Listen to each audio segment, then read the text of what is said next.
Don't mind your business. Mind my podcast, Mind Elixir.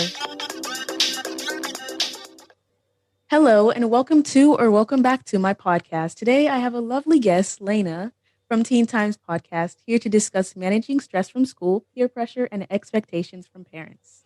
So, how's your day been? Hi, my day has been wonderful. What about you? It's gone well. I just got done with school and all that. Oh, So, that's awesome. yeah. So, I feel as though teachers, they probably try to stay in touch with how their students feel and understand how their students are feeling. So, what is something you wish teachers knew about students? I wish that teachers knew that, every um I think that every single person, obviously we're not just focused on school in our lives, and I think definitely teachers know that, but to a certain extent. I think teachers should maybe get give us less homework than they do, because I think by giving us 30 minutes per each class can definitely drain our actual lives. Yeah, definitely. Because I feel as though many students, they may have things going on outside of school, like extracurriculars, and some students, they may even have to help take care of their younger siblings. And Mm-hmm. homework, especially when it's busy work, can just take up a lot of their extra time. Exactly. And I think that we were spending like 45 to an hour minutes, depending on what school you go to, per day in their class. And I think that it's just not selfish at all, but like it's almost like we kind of, we need to have like our own lives and our own social relationships too. Yeah. And as we've had to adjust to online school, there things have been quite different. So what aspects of this school year do you think have been the most stressful or the most worrying and confusing and harder to adjust to? I think that it's been really hard for both teachers and students because, teachers, every student has a different learning style, and basically all you can do over Zoom is, talk and listen, or like do Kahoots, Quizlets, stuff like that.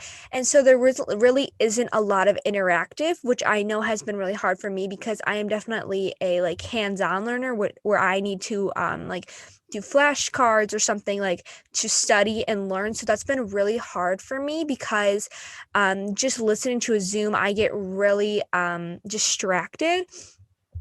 So that's been super hard for me. Also, I have again felt the need not to pay attention, and going back to school has been super hard.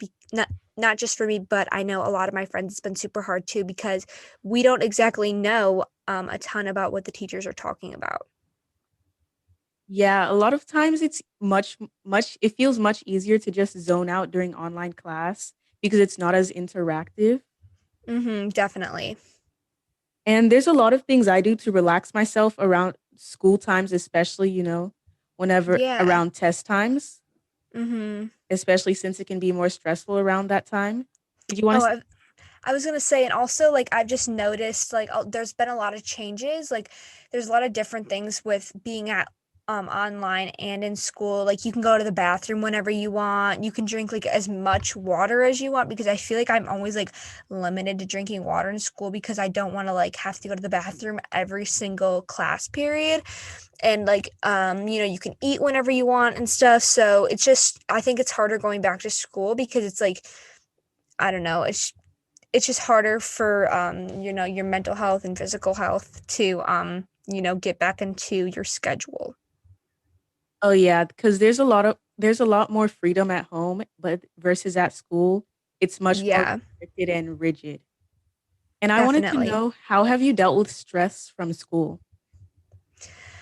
um so personally I do have anxiety, and I do get anxiety on a regular day basis. So this has definitely been something that I've tried to figure out for the past couple years of my life. But I have figured out I just keep telling myself that I'm going to share a couple things, but number one is I always tell myself that, um, all you can do is your hardest. Like, again, your hardest doesn't mean um like studying for 5 hours straight, and stuff like that. That doesn't exactly mean your hardest. Your hardest is more taking breaks and studying to what is comfortable for you and studying to what you think you can learn best doing. And so um by me taking breaks, I think it's very important for everyone to take breaks. During my breaks, I go outside, do a workout, read, um, listen to like calming music and stuff like that. And that's kind of how I've been dealing with my anxiety. Also, I tend to reach out to my teachers when I don't understand something, because I know that can have like a lot of anxiety when you are confused or you don't know something. That's personally when I get the most anxiety. So for me, reaching out to my teachers through email has been really helpful for me. Yeah, I definitely do think it's important to take breaks and just be gentle on ourselves because sometimes we do push ourselves too hard and that can be very stressful. But in addition, I also think sleep, like just getting rest and sleep, that's important too. Definitely. Because Definitely. sometimes staying up all night doing homework that isn't the best thing to do. And then also in addition, prioritization of homework plays a huge role in that. Because Yeah. whenever I have to stay up late at night doing my homework or I have to try to get it done before class, that's not that great and it just puts more stress on me. Yeah, definitely. I agree with that. Also, I think that like if you're going to do anything, like if you don't, just a tip for future in life, like if you don't know anything going into the test, sleep should be number one priority. Get at least 6 to 8 hours of sleep at least. Like 8 to 10 hours would be great. But um yeah, also that can include, as you said, prioritizing. Because I think that waiting to the last minute, to do things can be really can cause you a lot of stress, and as it causes me a lot of stress too. Yeah, procrastination is not that great. It just has like all the work just starts to pile up whenever we Mm-hmm. procrastinate and then that everything comes crashing down. I Yeah, definitely.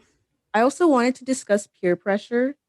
And I feel as though peer pressure usually it's described as, oh, well, if you don't do this, then you're a loser. But I at the same time, I also feel as though it's a bit of an inclusion exclusion sort of thing. Maybe if you Mm-hmm. see your friends doing something and then you kind of feel excluded, so you want to do it. So Mm-hmm. I wanted to know, have you ever felt pressure to do something that wasn't that great? Yeah, I definitely have. And I think that it can be as little as, like eating something you don't want to eat, or like eating something that is gross. Like that, it can be as little as that. Personally, I did not get social media until probably a year ago, and I love the time that I got social media, and I'm not complaining about that at all. But when I would go to friends house, or friends would come over to my house, everyone would be on their social media all the time, and at some point it makes you feel excluded, and not that that was peer pressure really to get social media, but it definitely, as you said, made me feel excluded. And if social media was a bad thing, I probably would have still ended up getting it, because um, I felt excluded whenever I went to a friend's house or a friend came over to my house. But I think that peer pressure is definitely a big thing that happens on a regular basis, and we don't even notice it's happening. Um, and I think just little things, just in school, and it doesn't always have to be with like drugs or vaping, or anything to have to do with relationships or anything. It doesn't have to be anything like that. It can be something very, very small.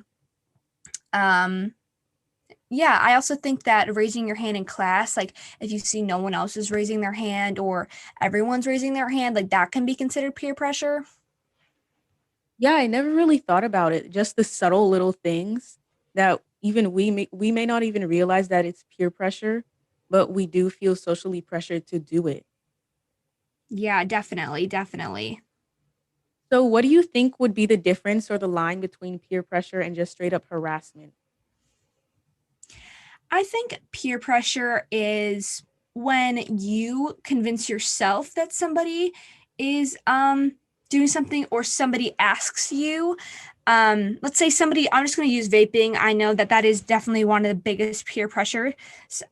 Let's say somebody says like, hey, Lena, you want to like, do you want to vape or something? And I'd be like, no, like I'm okay. And I'd be like, come on, stuff like that. If they ask, I would say if they ask more than 3 times and you have give them a straight up no, I think that it can be very hard because if you say maybe, you're kind of sitting right on that line between yes and no, and that gives the other person a chance to be like, okay, well, she's not a definite no, so I can sway her to be yes.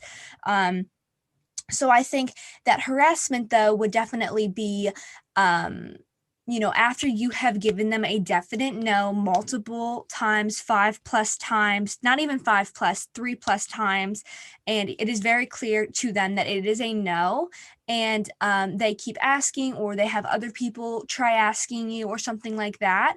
I think that can definitely be considered harassment. Yeah, if someone is persistently bothering you after you've made it clear that you don't want to do something or you don't want to try something out, then that would definitely qualify as harassment. And how do you think people can prevent themselves from giving in to negative peer pressure? I think the biggest part here, and this has to do with everything in your everyday life, is knowing who you are and knowing where you stand in your life.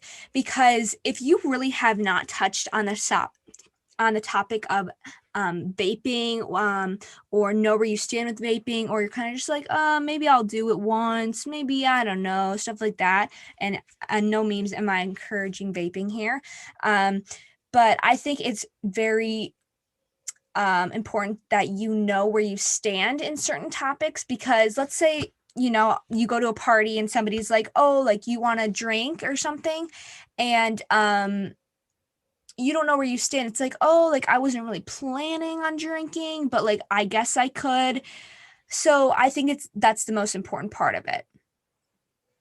Yeah, I think it knowledge that's like a very important part of understanding peer pressure because especially at my school we had this whole anti-drugs week sort of thing, and although I personally haven't been pressured to do anything like drugs or juuling, I know that's been super popular among teens. I Mm-hmm. still think it's important to be around people that will be good influences on you, or even just setting your boundaries and knowing where you stand on certain topics and issues so we don't feel pressured to do anything that we wouldn't want to or feel comfortable with. And I definitely Definitely. think it can be harder to say no to friends, which is why Mm-hmm. it's like good to be around better people. Yeah, as you just said with the friends part, because I think like your friends are the people you trust. Personally, my friends are the people that I trust, and like that I would like never think that like they would ever encourage me to do anything bad, you know? And especially if you only know like a person for a short time. But still, like if one of my friends were to come up to me and be like, hey, like you want to vape, or like you want to do drugs or something, I would personally be like, oh, well, like if she's doing it, she never does anything bad, like stuff like that. I think that that's definitely more encouraging than a random stranger coming up to you and being like, "Hey, you want to do drugs?" Yeah, because we always like I just think we usually think it's much less likely for our friends to want to do something harmful towards us or to do something harmful to themselves. So if they're suggesting we do something like vaping or something like that, we'd probably be more trustful of them, which is why it can be more hard to say no to friends. Definitely. And now that we've talked about negative peer pressure, I also wanted to know, do you think there's such a thing as positive peer pressure? And what do you Oh, think that would look like? of course, I definitely think there is. I think that positive peer pressure can include, doing something that, like, let's say one of your friends has a goal of,